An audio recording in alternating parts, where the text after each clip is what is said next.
All right, so we're here at Micro Center. This is not a sponsored video or anything, but we thought we'd come here to the Santa Clara grand opening. I'll be right back.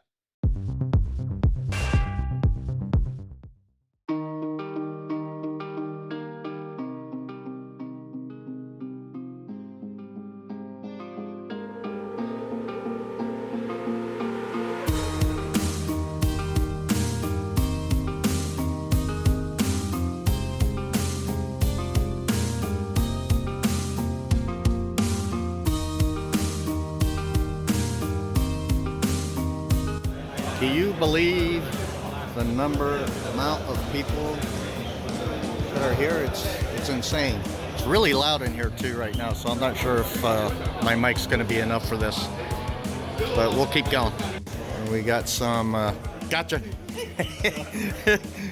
We got some power supplies, and it looks like external drives and more power supplies right here. Man, this place is so big. It's like a PC builder's dream. There's a bunch of cases that they have, and the beautiful thing about the cases that they carry is they have the models that they have on hand sitting out for you to be able to take a look at and get a feel for the case itself before you even buy it. So one of the things I love best about a place like this is when they do things like this. And coming over here, we have even more cases all over the place, but next aisle over is even more PC cases. All right, and we got some hard drives here for like NAS systems, your regular HDDs, things like that. This wall over here has a bunch of Corsair liquid cooling products and some power supplies.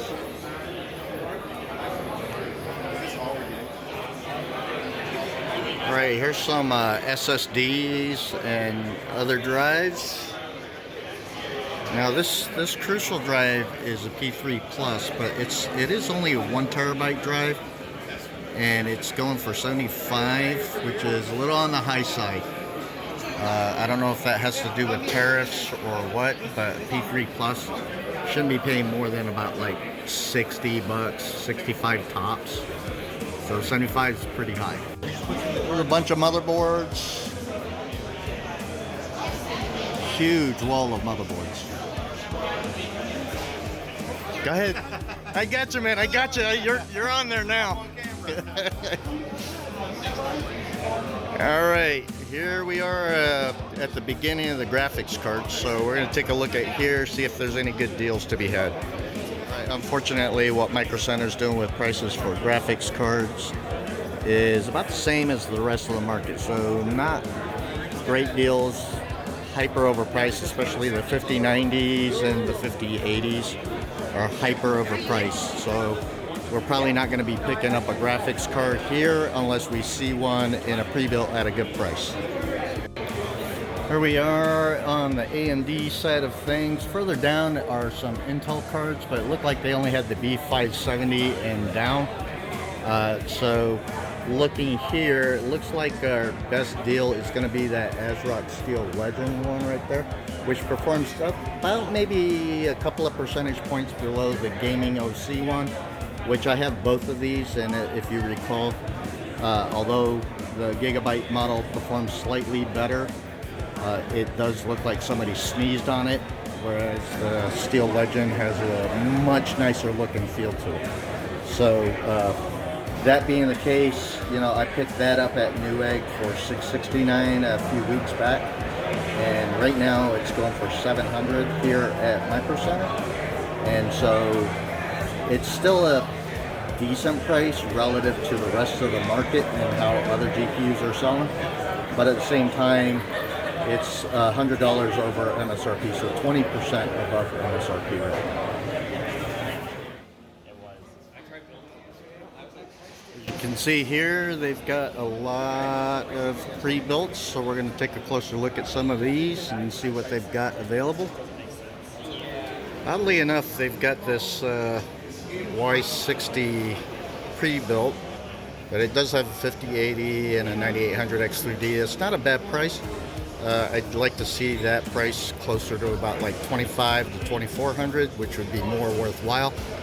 But still a pretty good system from iBuyPower. There's a system with the 5090 in it. It looks like it is the Founders Edition 5090 that's in there. And we got a price tag of $4639.99. It's got the 9950 X3D in it. So I want to say that closer to like 43 to 4100 would be a more accurate price if things were normal.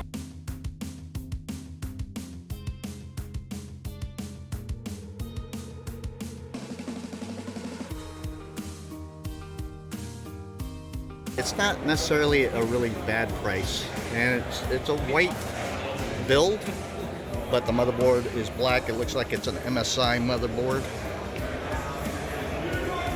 So not a bad system, but I'd like to see that price tag a little bit lower. So here's an HP with the 5090 and it's got the 285K. And that's going for $3599.99. But slight downside is that you've got the HP version of the 5090 in there. And so sometimes those cards are not overclockable. And so you're stuck with whatever it's set at. But for $3,600 with the 5090 in there, that's not a bad price for an HP system. The only other downside that I can think of is if it's one of those classic HP systems that has a proprietary motherboard and a proprietary power supply. But looking at the motherboard, it might not be proprietary. Looks like it's got your standard 24-pin power. It does look like it's only a single EPS cable for power, so that's a little bit concerning. Alright, so we're going to pick this up. It's at a decent price for the specs, and that's the HP Omen. We're going to take it and do a build review on it and run some tests. So after this video, keep an eye out for my review of this PC. Yeah, so this is the line for checkout. Yeah. Alright, so that's it for Micro Center for today. I live about 4 hours away from this place, but that's the closest one we've got. And I went ahead and bought that HP Omen, so we'll do a review on that on the next video. The only time I'm probably going to come back to Micro Center is if they somehow decide to sponsor me. So hopefully we'll hear from them. Alright, anyways, thanks for joining me. Hope to see you in the next one.